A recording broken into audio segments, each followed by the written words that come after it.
Hello friends, आज की video में हम बात करेंगे सीएस एग्जाम प्रिपरेशन के स्ट्रेटजी के बारे में। Okay, so we will discuss about the 5 strategy जो आपको एग्जाम में पास कराने में और रैंक भी लाने में आपको काफ़ी हेल्प करेंगे। I am giving you this direction because मैंने जो अपना फाइनल एग्जाम पास किया है वो एक ही अटैम्प्ट में पास किया है और सारे ग्रुप पास किया है, तो मैं आपको अच्छे से इस सारे स्ट्रेटजी के बारे में बता सकता हूं और अच्छे तरीके से मैं आपको हेल्प कर सकता हूं। सो मेरा नाम हुआ, my name is C S Rajan Kumar. Okay, so I will guide you throughout the video for the 5 strategy जो आज की वीडियो में अपने बात करेंगे।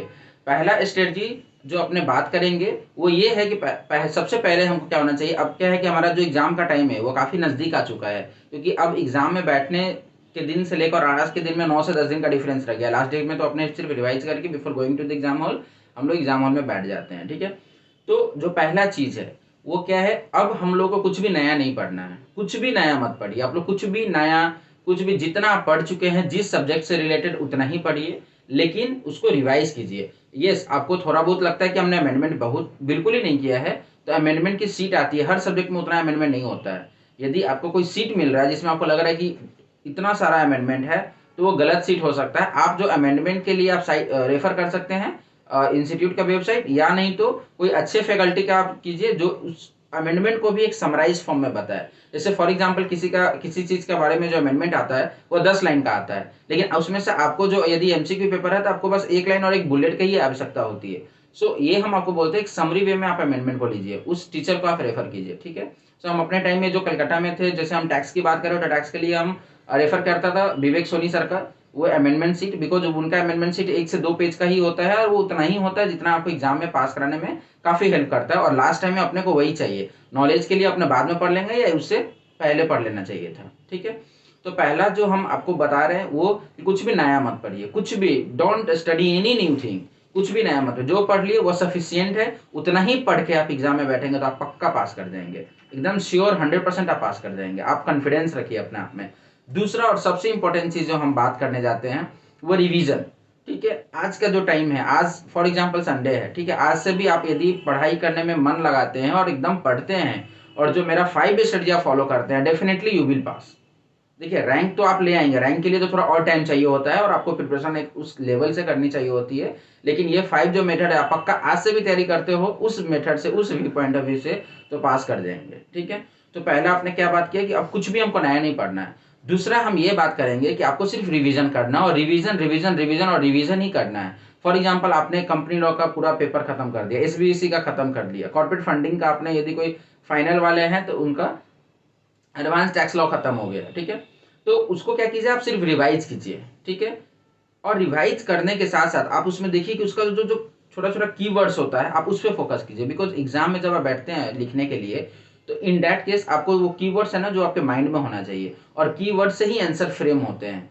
और ये तभी हो पाएगा जब आप एक बार रिवाइज करके बैठेंगे तो नहीं हो पाता, 2 बार भी करेंगे तो नहीं हो पाता, बिकॉज जो हमारा जो माइंड है ना वो हर चीज़ों को याद इतना जल्दी, अच्छी चीज़ को तो पहले ही याद नहीं रखता है। और आप यदि पढ़ाई लिखाई का चीज़ है तो कम से कम 4-5 रिवीजन करने के बाद आपको 60% कंटेंट रहता है, 1-2 बार में तो 20-25% रहता है। और एग्जाम हॉल में जब बैठते हैं एग्जाम देने के लिए तो पता चलता है 5 से 10% ही कंटेंट लिख के आ रहा है। This is the actual situation जो स्टूडेंट्स के साथ होते हैं, तो मैं आपको यही बता रहा हूँ। सेकेंड चीज़ कि आप रिवीजन कीजिए और रिवीजन कीजिए और खूब रिवीजन कीजिए। ठीक है, और यदि कोई आपका कॉपी है, यदि आप मान लीजिए कोई सब्जेक्ट आप पढ़ चुके हैं और उसके रिलेटेड आपने कुछ नोट्स बनाई हैं, ठीक है, तो आप इसको रेफर बस एक रेफरेंस के लिए रखिए, लेकिन जो नोट्स आपने बनाया है ना उसको फटाफट रिवीजन कीजिए। और हम आपको बोलेंगे इंस्टीट्यूट मैथ्स का जो लेसन राउंड अप टाइप का जो चीज़ होता है उसको आप डेफिनेटली पढ़ के जाइए। हर चैप्टर का एक लेसन राउंड अप होता है, उसको एक बार रीड कीजिए फटाफट फटाफट। जब अपने इंस्टीट्यूट मैथ देखते हैं तो उसको एक बार के लिए एटलीस्ट देख करके रखिए। ठीक है, तीसरा जो हम बात बोलेंगे, अब के टाइम में अपने को स्कैनर देखना चाहिए, या बोल दीजिए आप पास्ट ईयर पेपर देखिए। पास्ट ईयर पेपर देखने का 2-3 तरीका अब हो गया है। हम लोग, हमारे टाइम में क्या होता था जब हम एग्जीक्यूटिव में थे, फाइनल में तो मेरे टाइम में भी हो चुका था, अभी रिसेंटली मैंने फाइनल पास किया, तो एग्जीक्यूटिव और टाइम में क्या होता था वो इंस्टीट्यूट के वेबसाइट पे नहीं मिलती थी पास्ट ईयर पेपर, लेकिन अब इंस्टीट्यूट के वेबसाइट पे भी है। तो पास्ट ईयर देखने का 2-3 तरीका, या तो आप इंस्टीट्यूट के साइट पे आप रेफर कर सकते हैं, मैं उसका लिंक भी डिस्क्रिप्शन में दे दूंगा। ठीक है, तो आप वहाँ पे रेफर करके आप उन चीज़ों को डाउनलोड कर सकते हैं, सारे पास्ट ईयर पेपर को आप देख सकते हैं। ठीक है, और उस हिसाब से आप अपने आप को डिस्क्राइब कर सकते हैं कि हमको कहाँ से क्या पढ़ना है, कितना पढ़ना है और कैसे कैसे टाइप के क्वेश्चंस आते हैं। सेकेंड चीज़ कि आप स्कैनर रेफर कर सकते हैं, ठीक है। सुचित्रा का स्कैनर है, टैक्समैन का स्कैनर है, वो रेफर कर सकते हैं। आई प्रीफर की सुचित्रा का है बिकॉज उसमें काफ़ी समराइज वे में चीज़ें लिखी होती है, मेरे को वो सही लगता है सुचित्रा का। आप रेफर कर सकते हैं अपने पॉइंट ऑफ व्यू से, जो आपको अच्छा लगता हो, ठीक है।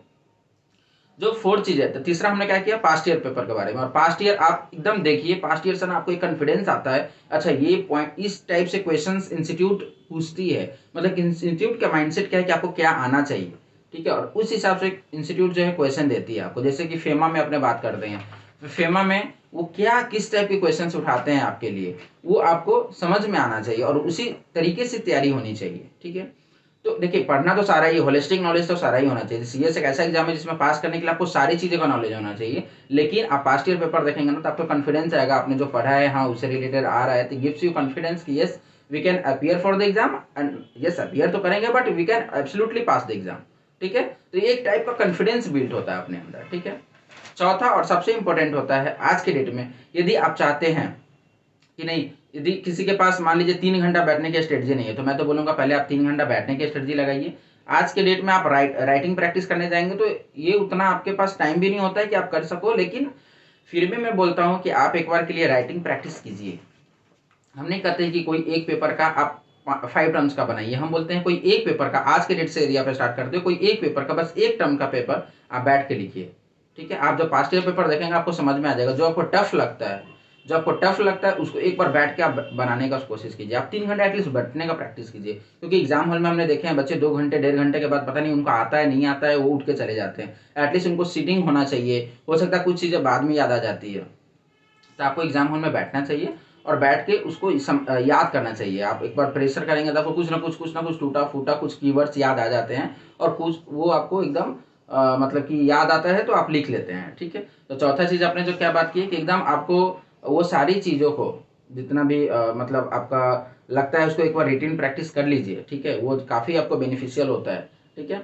और फिफ्थ और सबसे इंपॉर्टेंट चीज़ हम ये बोलेंगे, आप जब एग्जाम हॉल में जाते हो तो आपको लगता है कि हम ये चीज़ भूल गए हैं, वो चीज़ भूल गए हैं, जो भी चीज़ें आपको लगती है कि हम भूल गए हैं, या जो प्रोविज़न आपको लगता है कि हमारे लिए डिफ़िकल्ट है आज के डेट में, जैसे कुछ कुछ प्रोविजंस होता है जो आपको लगते हैं कि डिफ़िकल्ट है और आपको ये भी लगता है कि वो एग्जाम में आ सकते हैं, तो उनका एक छोटा सा आप चार्ट बनाइए। सब 5th नंबर सबसे इंपॉर्टेंट बता रहे हैं, उसका एक छोटा सा आप चार्ट, मतलब छोटा सा चार्ट बनाइए उस सब्जेक्ट के लिए कि जब हम एग्जाम हॉल में जाएंगे, फॉर से मेरा एग्जाम 2 बजे से ही है, तो 2 बजे से जब हम एग्जाम हॉल में इंटर करते हैं उससे पहले वो चार्ट्स को ना एक बार हम देख लेंगे, ठीक है।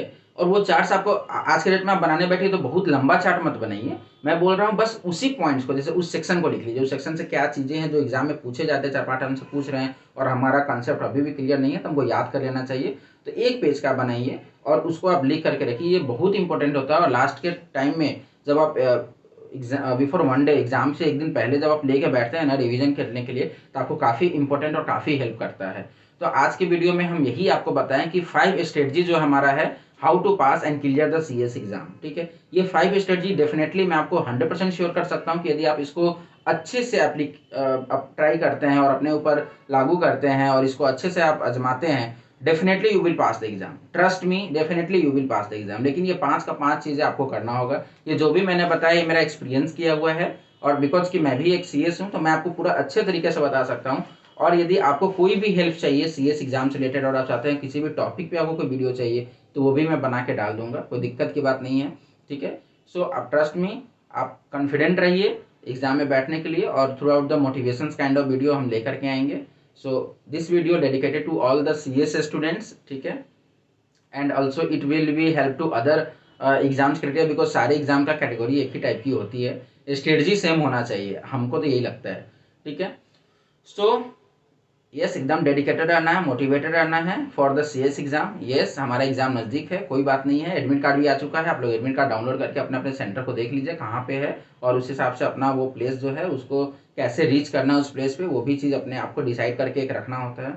सो थैंक यू सो मच। आप लोग सारे जो स्टूडेंट्स हैं, सीएस स्टूडेंट्स हैं, मैं उनके लिए भी वीडियो लाऊंगा, आप इस चैनल से अटैच रहिए, just subscribe the channel and stay connected with me for all kinds of updates, also legal, corporate या टैक्सेशन, जो भी अपडेट्स आता है हमारे चैनल पे आता है, चाहे वो आपका प्रैक्टिकल हो या थ्योरी हो या एग्जाम से रिलेटेड हो, जो भी होता है हम चैनल पे देते हैं।